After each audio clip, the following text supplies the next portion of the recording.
Les chiens font les meilleurs animaux de compagnie. Ils sont loyaux, affectueux et réconfortants. Que tu veuilles jouer, faire des câlins ou dormir, tu auras toujours ton chien pour te tenir compagnie. Mais une fois que tu auras commencé à chercher à obtenir un chien, tu verras que les options sont infinies lorsqu'il s'agit de choisir le bon. Et même si la plupart des gens ne le réalisent pas, il est vraiment important que tu saches quelle race est la meilleure pour ta famille et ton style de vie. Pourquoi ? Eh bien, parce que tout comme les humains, les chiens ont aussi différents types de personnalités, de besoins, de goûts et de dégoûts.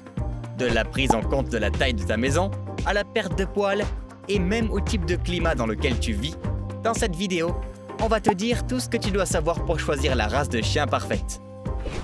Numéro 10, fais tes recherches. Avant même de commencer à penser à avoir un chien, assure-toi de faire une liste de contrôle de toutes les choses que tu dois prendre en compte avant d'amener un animal de compagnie chez toi. Ne te contente pas d'acheter un chien parce qu'il a l'air mignon.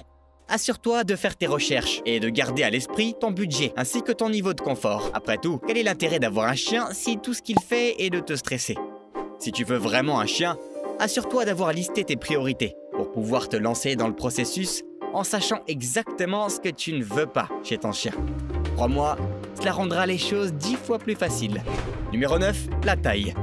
L'une des choses les plus importantes à prendre en compte avant d'acheter un chien est le fait que les chiots existent dans toutes les tailles et formes. Aussi génial que cela puisse être, ça signifie aussi que tu as de sérieuses décisions à prendre. Si tu achètes une race qui est trop grande pour ta maison, le changement ne sera pas facile. Assure-toi de choisir un type de race qui ne se sentira pas limité dans ta maison. Par exemple, si tu vis dans un petit appartement, prendre un Rottweiler n'est peut-être pas une bonne idée. Cependant, la taille n'est pas tout ce qui compte. Les différentes races de chiens nécessitent différents types de soins. Veille donc à prendre en compte les besoins de ton chien également.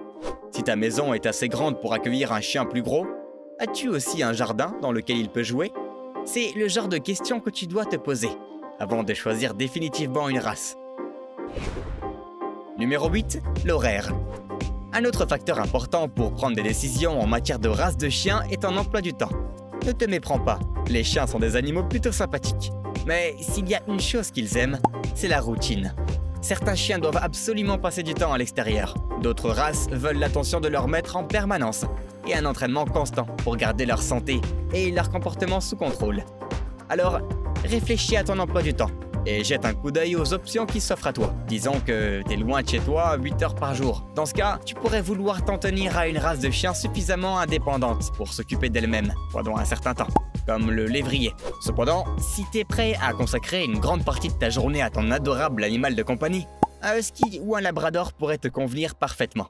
Tout est une question de priorité. Numéro 7, ta famille. Contrairement à la croyance populaire, tous les chiens ne sont pas des chiens de famille. Surtout si tu as de jeunes enfants. Aussi joueurs que soient les chiens, ce ne sont pas des jouets. Et parfois, les petits-enfants ne réalisent pas que s'ils ne traitent pas bien leur chien, il y a des chances que leur animal de compagnie leur donne des coups ou les morde. Certaines races de chiens ne sont tout simplement pas à l'aise avec les enfants. Donc si tu envisages d'acheter un chien avec des enfants à la maison, assure-toi de rechercher des races au tempérament facile à vivre et agréable. Certains chiens préfèrent socialiser uniquement avec des adultes, et d'autres s'entendent avec des personnes de tout âge. Les races de chiens timides comme le Shih Tzu et le Bichon Maltais ont généralement peur en présence d'enfants bruyants. Mais des races comme le Golden Retriever s'épanouissent dans une maison pleine d'enfants. Donc le choix dépend vraiment de ta famille. Numéro 6, le niveau d'énergie. Comme pour ton emploi du temps, tu dois penser au niveau d'énergie de ton chien avant d'en acheter un. Certaines races de chiens sont tout le temps sur le qui-vive, ce qui signifie qu'ils te dérangeront constamment pour les sortir ou jouer avec eux. Et si tu n'es pas le genre de personne qui aime rester debout toute la journée, un chien à haute énergie te fatiguera facilement. De même, un propriétaire peu énergique a toutes les chances de frustrer certaines races de chiens, les rendant irritables, agressifs et difficiles à contrôler. La clé ici est de trouver une race ayant le même type de tempérament et d'énergie que la tienne, pour que vous puissiez tous les deux vivre ensemble en paix. Numéro 5, le niveau d'intelligence. Si tu cherches vraiment un chien qui va devenir un compagnon fidèle pour toi, tu devrais trouver une race qui est assez réactive et intelligente pour que tu puisses développer une sorte de communication avec elle. Des recherches montrent que certaines races ayant un niveau de QI plus élevé sont plus réceptives à leur maître, au point qu'elles peuvent même dire dans quel état d'esprit tu te trouves. Des races comme le berger allemand, le labrador et le golden retriever sont des chiens extrêmement intelligents. qui reflèteront toutes tes actions, t'aidant à te sentir plus connecté avec eux. Les chiens au QI élevé sont aussi plus faciles à dresser, ce qui signifie que si tu ne peux pas consacrer beaucoup de temps à l'éducation de ton chien, tu feras probablement mieux avec une race qui demande un minimum d'effort. Numéro 4, la vocalité. Tu sais que certains humains ont la capacité de continuer à parler à l'infini. Eh bien, certains chiens sont pareils. Et si tu es un adepte de la conversation, tu n'auras aucun problème avec un chien qui aime parler tout le temps. Mais si tu détestes être interrompu par toutes sortes de distractions, tu devrais peut-être essayer de trouver une race un peu plus calme. Les huskies sibériens et les terriers blancs font partie des races de chiens qui sont bruyants, parce qu'ils aiment exprimer toutes leurs émotions à travers leurs mots, ou dans ce cas, leur aboiement. Ce qui peut être une bonne chose pour les familles et les personnes qui sont extraverties et énergiques. Mais si tu aimes la tranquillité, regarde peut-être d'autres options. Numéro 3, la mue.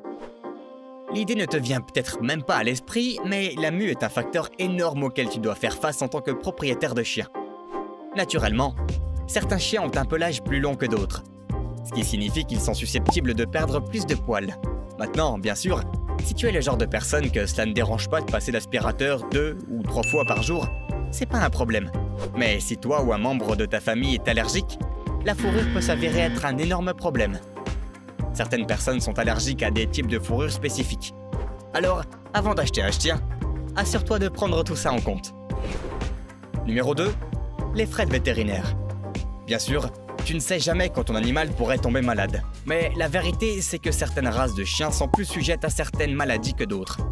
Par exemple, beaucoup de carlins développent généralement des problèmes oculaires.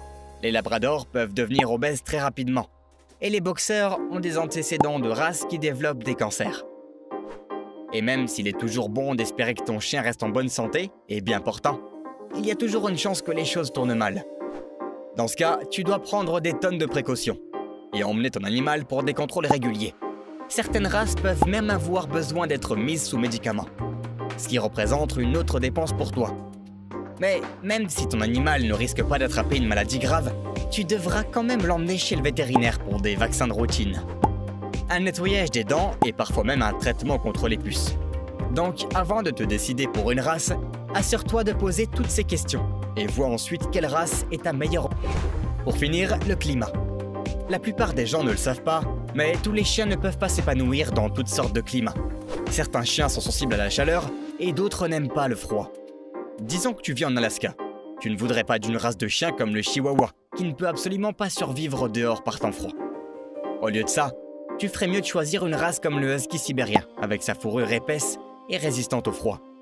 De même, si tu vis dans un endroit où les étés ont tendance à être un peu intenses, tu devrais savoir quel type de chien ne se débrouille pas bien en cas de chaleur extrême. Non seulement, ça réduit tes choix, mais ça évite aussi de devoir t'occuper d'un animal malade en permanence, parce qu'il ne peut tout simplement pas supporter le climat dans lequel tu vis. Quelle que soit la race que tu décides de choisir, n'oublie jamais que posséder un animal de compagnie est une décision à long terme, qui nécessite beaucoup de planification. Si tu te lances sans savoir à quoi tu t'engages, il y a de fortes chances que tu ne puisses pas donner à ton chien le genre d'attention et de confort qu'il mérite. Et même si choisir la bonne race demande beaucoup de temps et d'efforts, cela en vaut vraiment la peine. Ok, commente ci-dessous la race qui, selon toi, fera un compagnon parfait. N'oublie pas de liker la vidéo, de t'abonner à Inforama et on se voit à la prochaine.